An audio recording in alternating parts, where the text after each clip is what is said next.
दोस्तों नमस्कार, मैं हूं शीतला तिवारी। दोस्तों 2024 का चुनाव जो है आपके नज़दीक पहुंच चुका है। 2024 का चुनाव जोरों पर है। लोकसभा का सबसे बड़ा चुनाव, देश का सबसे बड़ा चुनाव होने जा रहा है। अब दिलचस्प खबर ये है कि 2024 के चुनाव में योगी आदित्यनाथ जो है वह लड़ सकते हैं। ऐसा लोगों का अनुमान है कि जो उत्तर प्रदेश के मुखिया हैं, उत्तर प्रदेश के मुख्यमंत्री योगी आदित्यनाथ, वह देश का चुनाव यानी सांसदी का चुनाव लड़ सकते हैं। अयोध्या या गोरखपुर, इन दो चुनावों में वो कहीं से भी वो चुनाव लड़ सकते हैं। अब सवाल ये खड़ा हो रहा है कि अगर वो 2024 का चुनाव लड़ते हैं, सांसद बन करके दिल्ली जाते हैं, तो पहले देश के पीएम की बात न करके आज हम उत्तर प्रदेश की कुर्सी की बात कर लेते हैं। उत्तर प्रदेश की कुर्सी पकड़ेगा कौन? सबसे पहले आप जान लीजिए कि 2017 का जब चुनाव हुआ था, उसके पहले उत्तर प्रदेश में पूर्ण बहुमत में अखिलेश यादव की सरकार थी, यानी समाजवादी पार्टी जो है उत्तर प्रदेश में छाई थी। और 2017 का चुनाव जब हुआ तो उस समय भारतीय जनता पार्टी में प्रदेश अध्यक्ष जो है वह केशव प्रसाद मौर्य थे। और केशव प्रसाद मौर्य के नेतृत्व में जो है चुनाव हुआ, और केशव प्रसाद मौर्य के नेतृत्व में चुनाव होने पर पूर्ण बहुमत में भारतीय जनता पार्टी जो है वो छा गई। यानी समाजवादी पार्टी का जो है उसको नष्ट नाबूद करके, यानी वह 50 सीटों में सिमट गई समाजवादी पार्टी। हालांकि 2022 के बाद 2017 के बाद 2022 में समाजवादी पार्टी 100 सीट के पार गई, यानी 125 सीट पहुंच गई, उसको फ़ायदा हुआ। लेकिन जो है तत्काल 2017 के चुनाव में जो है पूरी तरह से जो है समाजवादी पार्टी, पूर्ण बहुमत में रहने वाली पार्टी सिमट गई। वहीं बहुजन समाज पार्टी की अगर बात करें, बहुजन समाज पार्टी आप एक तरीके से समझ लीजिए समाप्त ही हो गई। बहुजन समाज पार्टी को जो है 10-5 सीटों में जो है वो समट गई। हालांकि 2022 के अगर हम चुनाव की बात करें तो बहुजन समाज पार्टी इतनी बड़ी देश में, मायावती जो है जैसा मुख्यमंत्री राज्य करने वाली प्रदेश में, देश में भी कई सीटें उनकी थी। लेकिन 2022 के जब चुनाव हुआ तो उसमें बहुजन समाज पार्टी एक सीट में सिमट गई। वो भी सीट जो है गाजियाबाद तरफ एक सीट उनको मिली थी, मायावती जी को। तो बहुजन समाज पार्टी का जो क्रेज था वो ख़त्म हो गया। अब बहुजन समाज पार्टी वाले को जो है बहुत संघर्ष करना पड़ेगा, यानी मायावती को बहुत संघर्ष करना पड़ेगा, तब जाकर के कहीं यह पार्टी खड़ी होगी। लेकिन अखिलेश यादव अगर बात करें समाजवादी पार्टी, वह बराबर पीछा पकड़े हुए है भारतीय जनता पार्टी की। 2017 की अगर हम बात करें उस समय 50 सीट के लगभग थी, और 2022 की बात करें तो उस समय जो है 125 सीट मतलब पार गई। तो कहने का तात्पर्य यह है कि 2027 में समाजवादी पार्टी को फ़ायदा हो सकता है।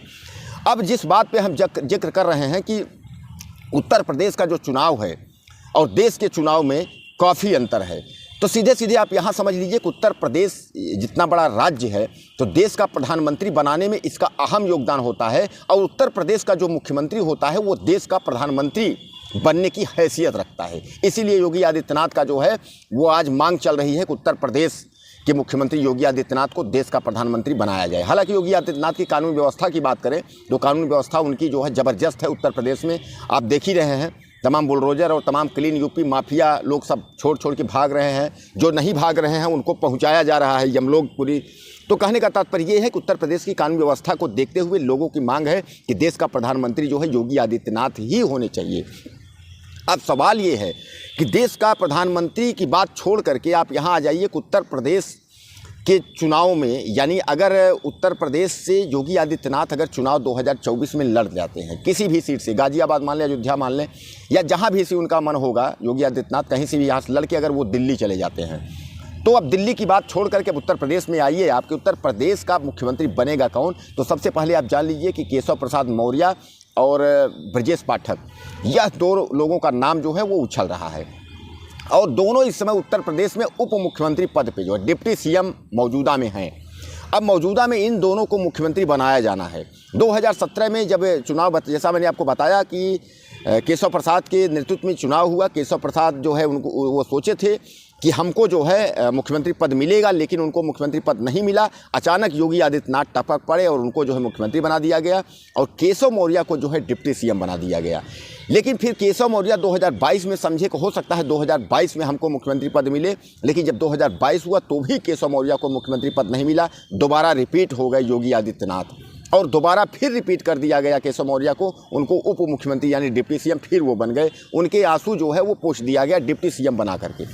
अब सबसे बड़ा सवाल ये खड़ा होता है कि इस बार अगर योगी आदित्यनाथ चुनाव लड़ के दिल्ली जाते हैं तो जब मुख्यमंत्री पद खाली होगा उत्तर प्रदेश का, तो क्या केशव मौर्य को मुख्यमंत्री बनाया जा सकता है? यह आपके भी मन में सवाल हो रहा होगा और पूरे उत्तर प्रदेश की जनता के मन में सवाल है कि क्या उत्तर प्रदेश में केशव मौर्य मुख्यमंत्री बन सकते हैं।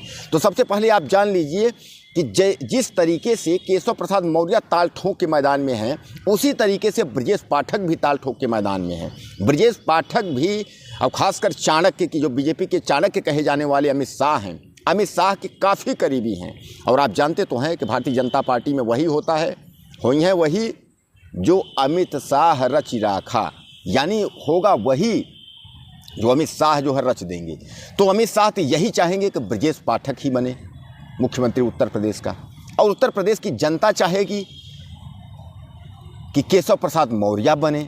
अब केशव प्रसाद मौर्य और ब्रजेश पाठक में जो है आपस में मतभेद तो हला नहीं है, लेकिन इन दोनों में जो है ये लग रहा है, होड़ है कि कौन बन जाता है उत्तर प्रदेश का मुख्यमंत्री।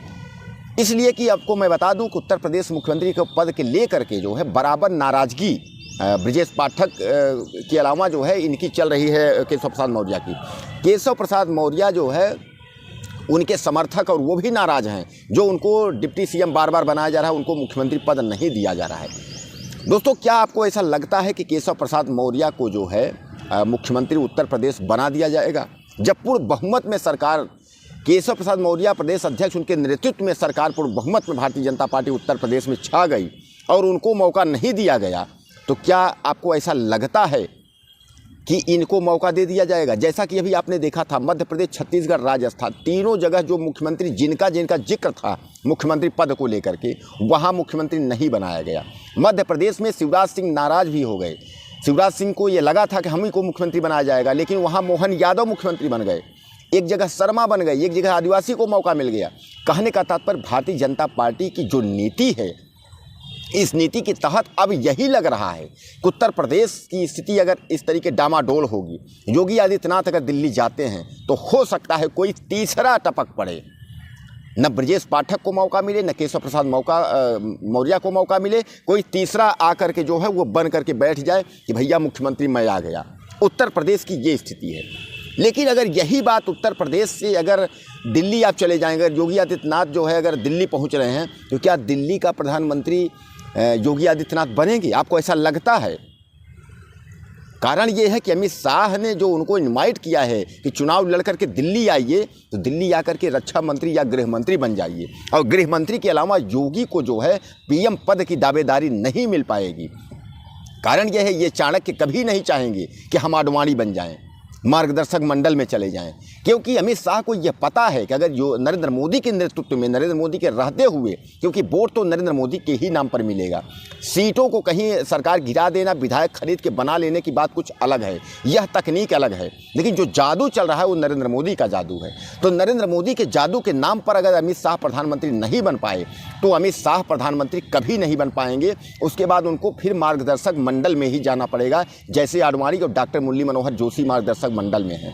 और मैं आपको बता दूं, आपको जानकारी के लिए आपके जहां में बात होना चाहिए, कभी 2-3 फिर जाने वाले हैं, मार्गदर्शक मंडल में जाने वाले हैं राजनाथ सिंह, गडकरी जैसे नेता, इतने जो है कद्दावर नेता की, जिनकी की अहमियत है कि भारतीय जनता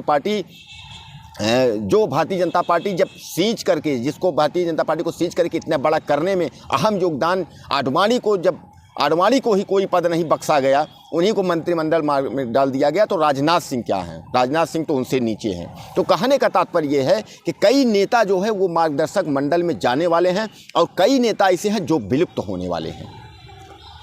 दोस्तों, उत्तर प्रदेश के लिए आपकी राय क्या है? उत्तर प्रदेश में आप अगला सीएम किसको देखना चाहते हैं? उत्तर प्रदेश का सीएम के तौर पर केशव प्रसाद मौर्य को देखना चाहते हैं या ब्रजेश पाठक को आप देखना चाहते हैं? आप मुझे ज़्यादा से ज़्यादा मैसेज करिए, मुझे आपके मैसेज का इंतजार रहेगा। हमारी वीडियो को आप ज़्यादा से ज़्यादा शेयर कर लीजिए, चैनल को सब्सक्राइब कर लीजिए, और हम कमेंट में आपका मैसेज देखेंगे। आप मुझे ज़्यादा से ज़्यादा मैसेज करिएगा कि आप उत्तर प्रदेश में किसको देखना चाहते हैं, केशव मौर्य को देखना चाहते हैं या ब्रजेश पाठक को देखना चाहते हैं या कोई तीसरा विकल्प देखना चाहते हैं। मुझे आप ज़्यादा से ज़्यादा मैसेज करिएगा। नमस्कार।